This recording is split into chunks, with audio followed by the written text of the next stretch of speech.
Oui, nous bénissons notre Seigneur Jésus de nous avoir apporté également la vie aujourd'hui. Nous sommes vivants par sa grâce et parce que le Seigneur Dieu nous a tellement aimés. Ces temps-ci, nous sommes en vie. J'espère que vous aussi, vous allez tellement bien. Que le Seigneur aussi vous a protégé, vous apporte également le souffle de vie.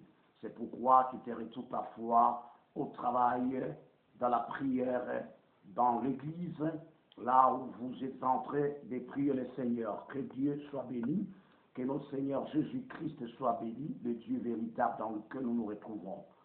Ces temps-ci, voilà, nous sommes venus également continuer à donner des réponses au sujet des 3 questions qui ont été posées par un musulman, un imam du nom de Adjimotokan. Ah oui, je suis certain que la première partie déjà de réponses vous a été envoyée dans une première vidéo. Aujourd'hui également, nous sommes censés de faire la seconde vidéo pour tout simplement faire connaître la profonde vérité qui a été si longtemps, de décennies, de siècles, que les gens ne connaissaient pas. Vous pouvez avoir la connaissance, bien sûr, que oui, mais il y a une chose qu'on doit ajouter sur la connaissance, c'est la révélation. Le Seigneur a dit que quiconque observe, suit, sert le Seigneur, à qui maintenant le Seigneur doit se révéler.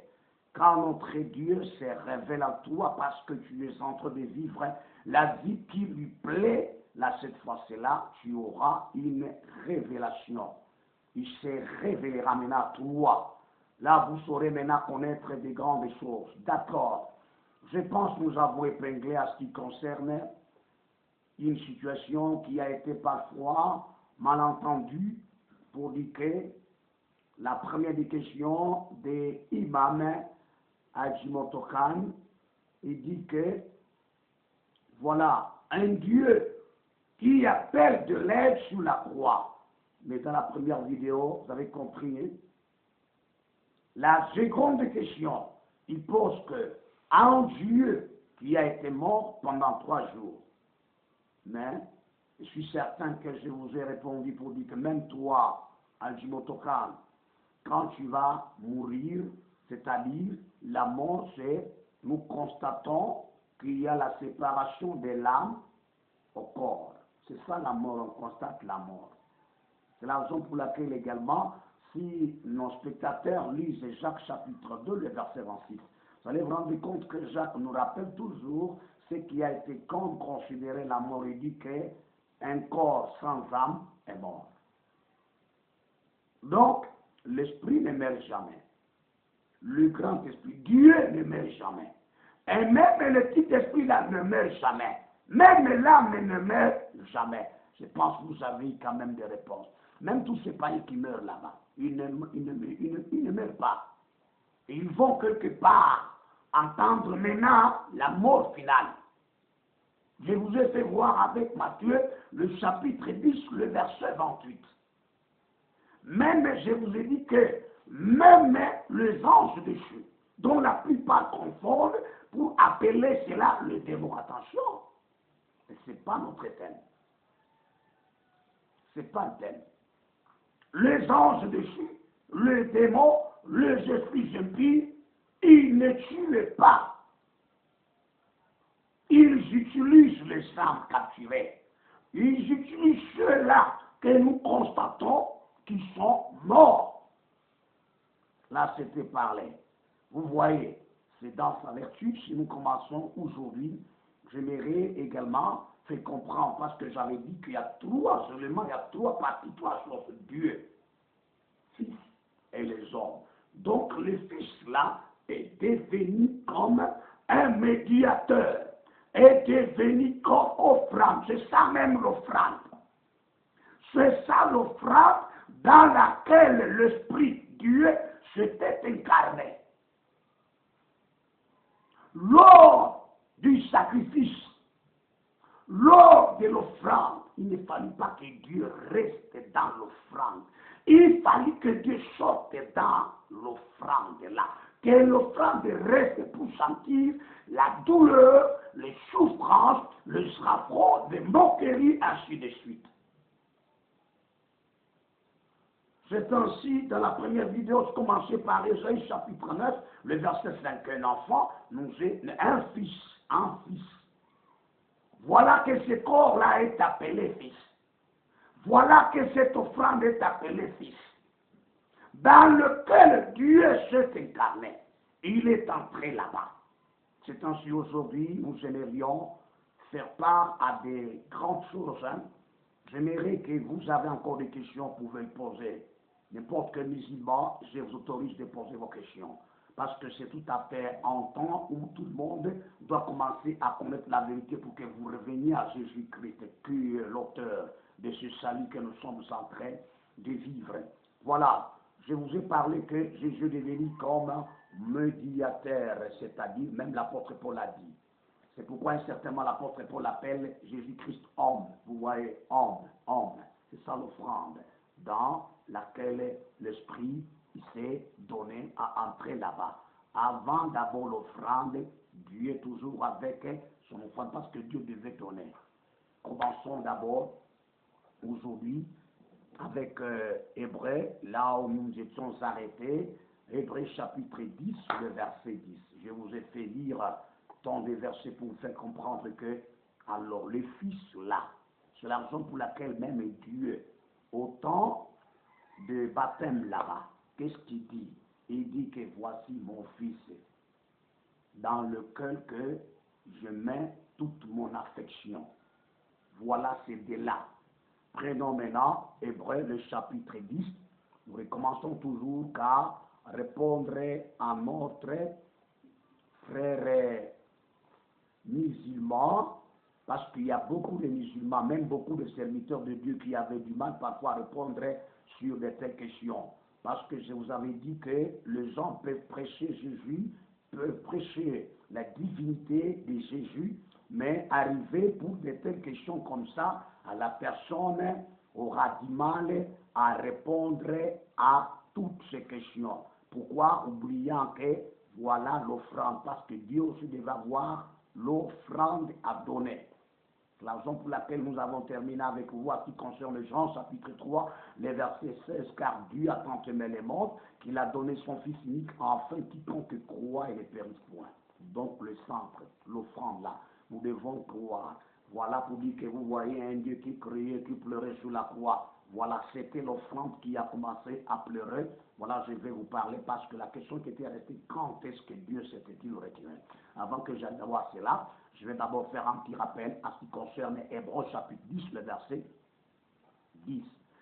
C'est en vertu de cette volonté que nous sommes sanctifiés. Nous sommes sanctifiés par l'offrande du corps de Jésus-Christ. Jésus-Christ qui est Dieu là, il devrait avoir un corps. Or, c'est ce corps qui doit nous sanctifier. C'est pourquoi la Bible se complète pour dire que sans l'effusion du sang, il n'y a pas de pardon des péchés. Or, le sang doit sortir dans le corps, dans l'offrande, pour qu'il y ait le pardon des péchés et que le peuple soit sanctifié. Que Dieu vous bénisse. Qui dit l'offrande du corps de Jésus-Christ, du corps.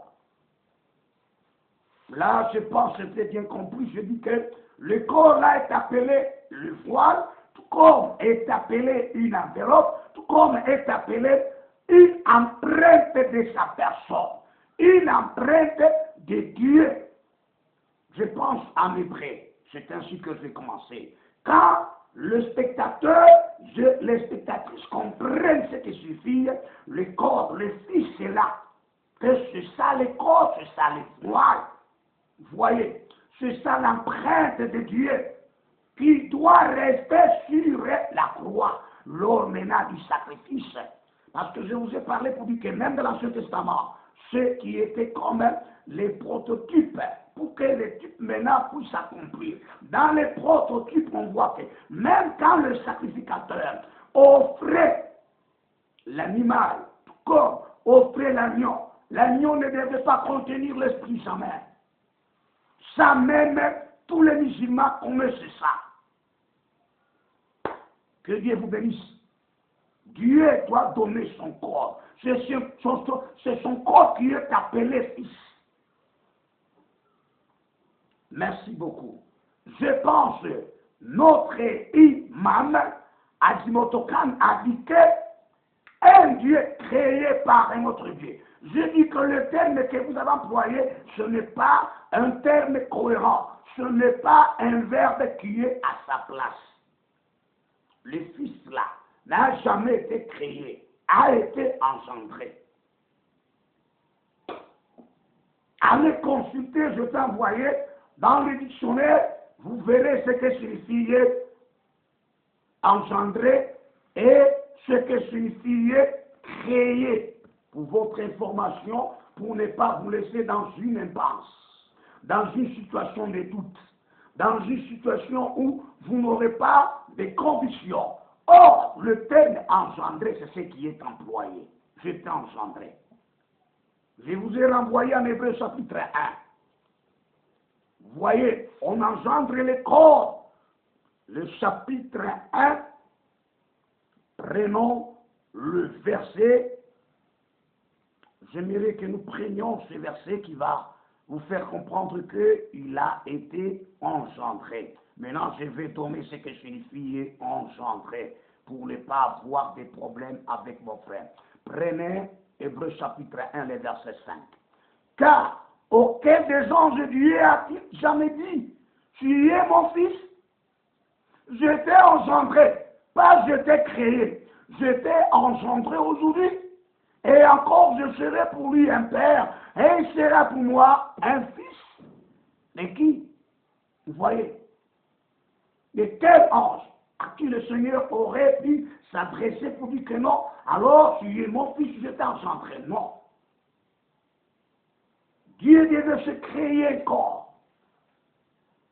Qu'est-ce que signifie engendrer? Dans le christianisme, engendrer signifie reproduire sa propre divinité, donc son corps là-bas, dans une autre personne, être humain. Il faut voir, personne, être humain, reproduire sa propre divinité, qui sera ce corps-là, sa propre divinité, qui sera son corps-là, dans une autre personne. C'est pourquoi dans une des vidéos, je dis que la Trinité n'existait pas. Mais il faut connaître comment est-ce que Dieu a travaillé dans des périodes différentes. Voilà, nous ne sommes pas là pour enseigner d'autres points. Tandis que créer signifie tirer quelque chose du néant. Oh, Jésus ne vient pas du néant. Oh, le fils là, le corps là, ne vient pas du néant. Vous voyez, Dieu se crée un corps pour que lui entre. Oh, Jésus, il existait depuis longtemps. Sa préexistence déjà, il en a témoigné que quand vous appelez Abraham votre père, avant qu'Abraham fût, je fus. Avant qu'Abraham fût, je suis. Il est là, son nom c'est je suis. C'est pourquoi je dis que je ne peux pas toucher à ce qui concerne le je suis. Donc, c'est donner l'existence à quelque chose qui n'existait pas encore. C'est ça créer. Donc, l'auteur, nous, le verbe employé par imam, ce n'est pas le verbe cohérent. Le verbe, c'est engendrer, reproduire sa propre divinité dans une autre personne. Et cette personne-là, c'est ça, le Fils, le corps, l'offrande, le voile, l'empreinte. Voilà cette empreinte-là. C'est cette empreinte, c'est ce voile qui va crier sur la croix. Pourquoi Dieu doit nécessairement se produire aussi un corps? C'est depuis déjà l'Ancien Testament cela. Même l'apôtre Paul a dit, en Hébreu chapitre 8, le verset 3, que tout sacrificateur qui devait offrir les offrandes pour les autres, il devrait lui-même aussi s'en procurer. Il devrait lui-même avoir quelques offrandes à offrir aussi. Voilà. Lisons cela. Voilà que nos spectateurs doivent comprendre. Hébreux chapitre 8, le verset 3. Il dit ceci.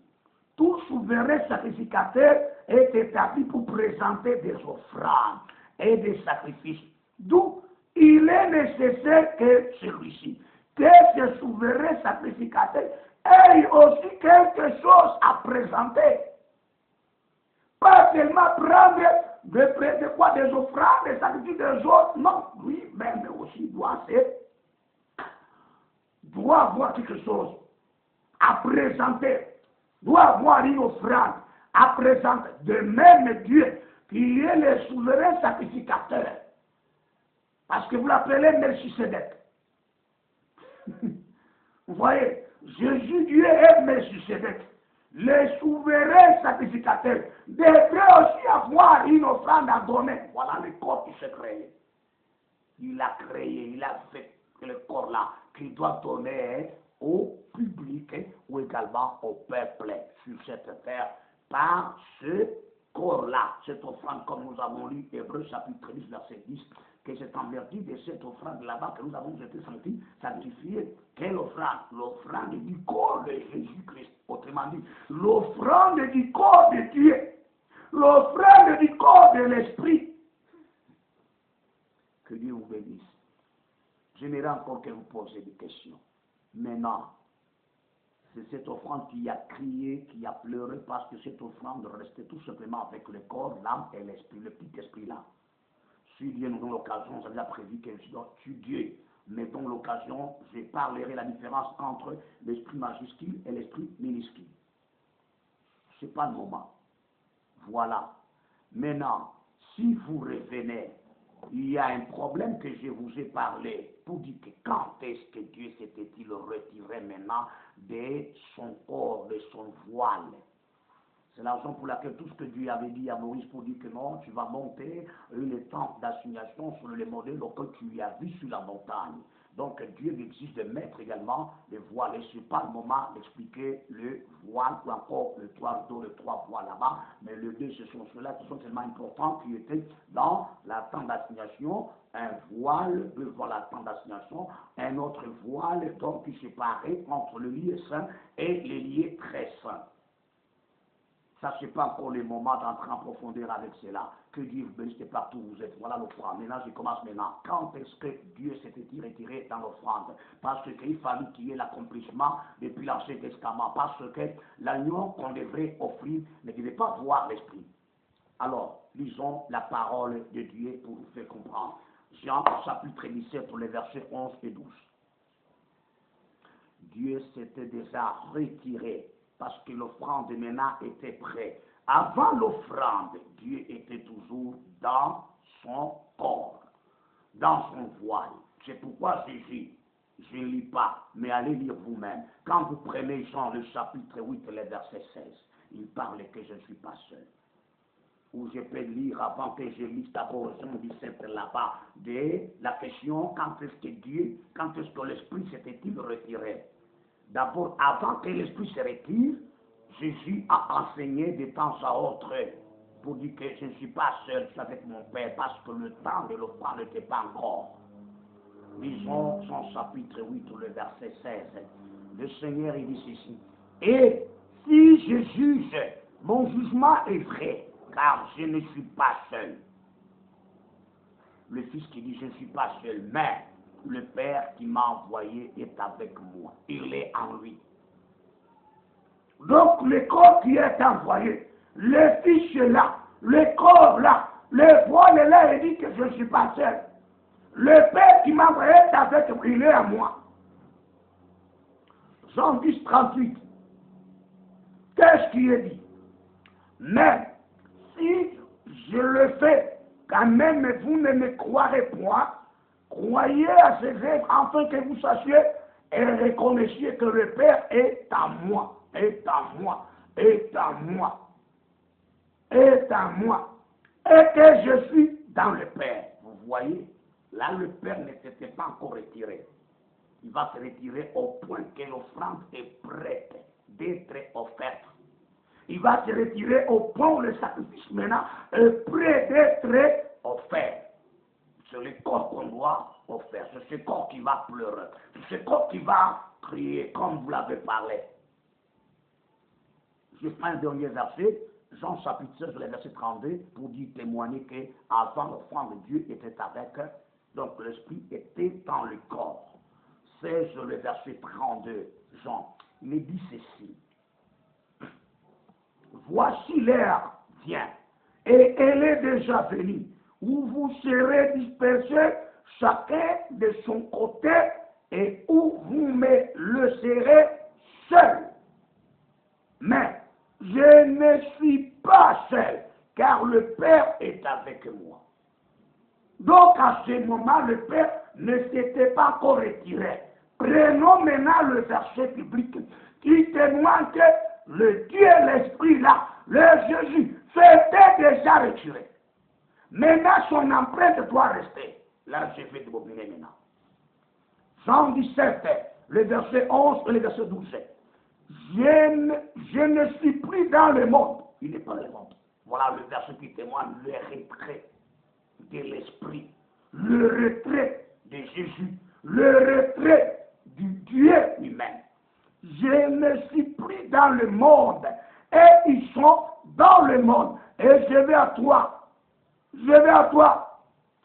Père Saint, garde en ton nom ce que tu m'as donné, afin qu'il soit un comme nous. C'est ici, verset 12. Lorsque j'étais avec eux dans le monde, lorsque j'étais donc il n'est pas. C'est ici, ce sont, quand j'étais dit que, quand vous lisez les livres autoptiques, ne les lisez pas comme si c'était une théorie humaine. Ça, c'est ça, une vérité, une révélation. Lorsque j'étais, donc il n'est pas. Lorsque j'étais, quand est-ce que l'impact, lorsque j'étais avec eux dans le monde, je les gardais comme le parfait. En ton nom, j'ai gardé ce que tu m'as donné, et aucun d'eux ne se perdit, sinon les fils de perdition, afin que l'écriture s'accomplisse. Ceux qui parlent là maintenant, l'empreinte de Dieu, l'empreinte de l'Esprit. Moi, j'aime toujours convaincre avec les Saintes Écritures. C'est ça la nourriture de tout vrai serviteur. Parce que c'est tout à fait un point qui a toujours été difficile avec beaucoup de serviteurs pour expliciter ces histoires. Attention. L'empreinte est restée. L'image est restée. Le reflet est resté. C'est ce reflet-là qui va pleurer. Prenons Hébreux, le chapitre 1. Voilà ce que moi j'ai toujours aimé. Prenons maintenant Hébreux le chapitre 1 pour que vous compreniez que c'était maintenant l'empreinte de sa personne qui était restée, qui doit pleurer parce que l'esprit est retiré. Et même le petit esprit sur la croix va également se retirer pour accomplir la prophétie. Que le corps, l'offrande de paix, sa main, reste avec l'esprit. Alors, Hébreux chapitre 1, le verset 2 et le verset 3. Dieu, dans ce dernier temps, nous a parlé par les fils, par l'offrande, en se cachant, en se voilà, qu'il a établi héritier de toutes choses, par lequel il a aussi créé le monde. Tu vois? Verset 3. Et qui, étant le reflet de sa gloire, qui est le reflet? L'offrande là, le corps là, d'après 10. Il est le reflet de qui? De ce Dieu-là spirituel, de ce Dieu-là. Et l'empreinte de sa personne, et soutenant toutes choses par sa parole puissante. Enfin, a fait la purification des péchés et s'est assis à la droite de la majesté divine dans le lieu très haut. C'était l'empreinte qui restait. Vous voyez maintenant, l'esprit s'était retiré, Dieu s'était retiré de l'offrande parce que le moment est opportun maintenant d'offrir l'offrande, d'offrir le Fils là. Donc par erreur parfois que nous appelons Jésus-Christ, vous voyez, c'est de cette façon parfois avec certains prédicateurs et enseignants qui disent Jésus-Christ. D'accord, ce n'est pas mauvais parce que c'est l'empreinte de Jésus, c'est l'empreinte de Dieu. C'est l'empreinte de l'esprit là. Parce que l'esprit là, sur la croix, quand on tue, l'esprit ne meurt pas. Sur la croix, quand on frappe, l'âme ne meurt pas. Vous voyez que l'esprit doit se retirer. Je vous ai parlé que quand vraiment Dieu était resté dans son offrande, dans son corps, et il se retrouve sur la croix, tout ce qu'on devait frapper, il ne devait même pas le sentir. Tout ce qu'on devait faire, il ne saurait pas le sentir. Ça c'est très clair. C'est pourquoi l'apôtre Paul a appelé cela Jésus homme. Encore Jésus-Christ homme. Donc il voit l'offrande, il voit le sacrifice, il voit les voiles, l'empreinte de Dieu. Que Dieu vous bénisse partout là où vous me suivez, les serviteurs de Dieu. Vous voyez que Jésus homme doit rester. C'est pourquoi il s'est fait à un simple homme. Vous voyez, l'apôtre Paul dit ça à un simple homme. En quoi, quand vous lisez, quand même, je vais lire ça, que quand soit le temps fait défaut, vous aurez encore la suite maintenant pour dire que vous voyez le temps quand Jésus, quand Dieu s'est retiré, Jésus s'est retiré de son corps, le corps devrait rester. Le Jésus que j'appelle, c'est celui de Dieu là, s'est retiré de son corps là-bas, le corps doit rester subi sur la croix. C'est ce corps qui va pleurer, il va crier. Eloi, Eloi, la Massaba, Katani, oui, on me l'a laissé. Tu es une offrande. C'est par cette offrande-là, vous voyez, d'après justice, que nous avons été sanctifiés. Que l'imam comprenne maintenant cela. Si nous lisons maintenant que Timothée, le 1er Timothée chapitre 2, le verset 5. 1er Timothée chapitre 2, le verset 5. C'est pourquoi ne lisez pas pour lire, lisez pour comprendre. En réalité, le chapitre 2, le verset 5, il est appelé, j'avais même fait ça si je me trompe, je me souviens, car il y a un seul Dieu, et aussi un seul médiateur. Vous voyez maintenant, le médiateur dont on parle, c'est ça maintenant qu'on appelle l'offrande là, le corps là, qui nous arme Dieu, entre Dieu et les hommes. Vous voyez maintenant, donc c'est ça le passage. C'est ça la médiance, la lutte de médiance qui doit nous réunir entre Dieu qui est spirituel et l'homme. Quoi? L'offrande, le Fils est là. L'une médiane en mathématiques. Entre Dieu et les hommes, Jésus-Christ est homme. Voilà. Il était resté là, homme, ayant seulement le corps, l'âme, et le petit esprit. Et le petit esprit encore, il doit le remettre, il doit toujours partir. Pour qu'il reste le corps et l'âme. Alléluia. Philippiens, le chapitre 2, le verset 7. Enseignez ça, connaissez cela. Notre frère Imam Adjimotokan. Voilà ce qui a toujours été comme une complication. Quand le gens repose, le serviteur, on lui pose cette question. Alors, il se calme. Hein? Ils n'ont pas quoi répondre. Alors, je dis ceci. Mais c'est dépouiller lui-même. Je vous ai parlé de ces dépouillements.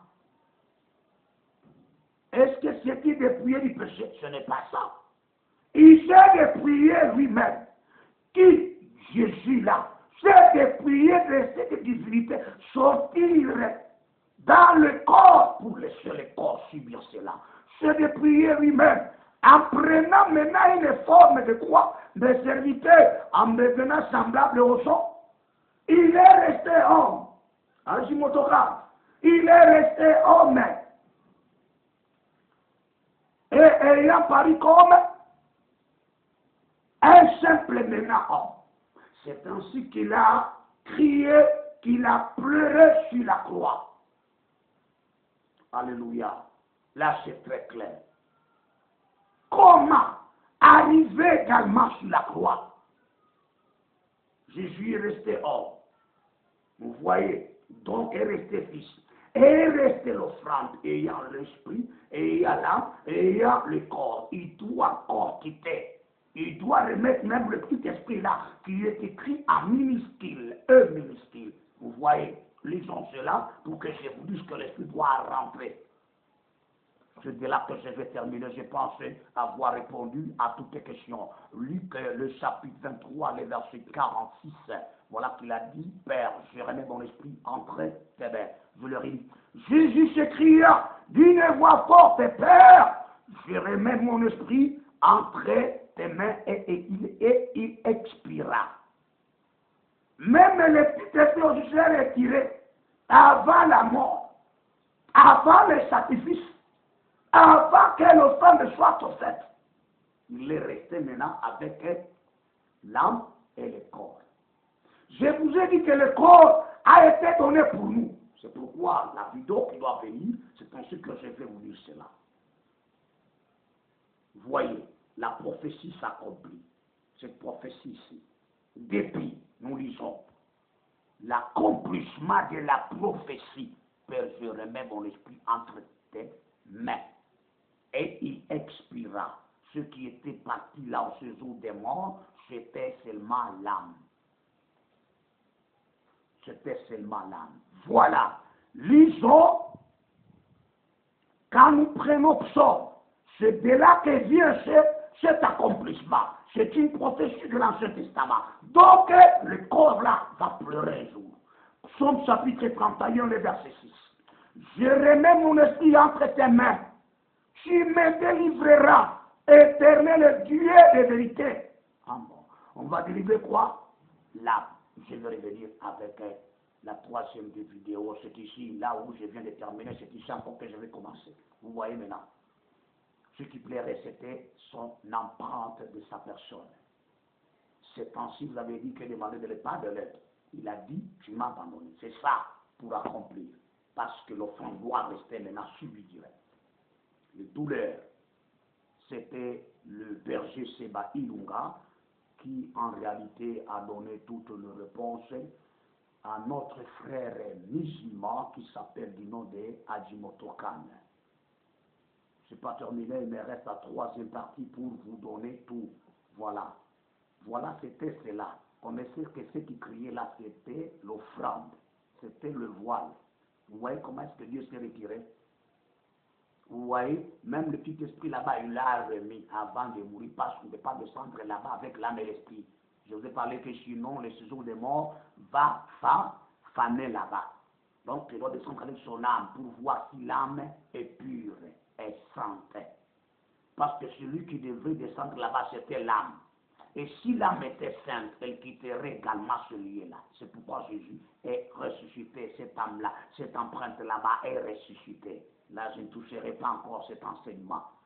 Vous voyez maintenant, il est ressuscité avec les âmes qui étaient là renfermées dans le séjour des morts, qui subissaient le séjour mortuaire là-bas.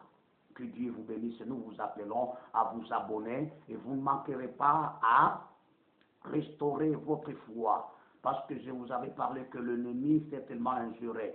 Et même si vous êtes pasteur, vous prêchez parfois avec des erreurs, c'est quand même de les corriger maintenant à travers tous ces enseignements que vous avez suivis avec votre humble serviteur le berger, Seba Ilungadadi, et nous vous invitons à vous abonner massivement. Parce qu'il y aura beaucoup de choses que vous allez découvrir. Parce que c'est le temps de se dire la vérité, c'est le temps d'éclaircir ce qui était comme le verset tellement qui semblait très flou. Que Dieu vous bénisse de partout. Vous êtes. Amen.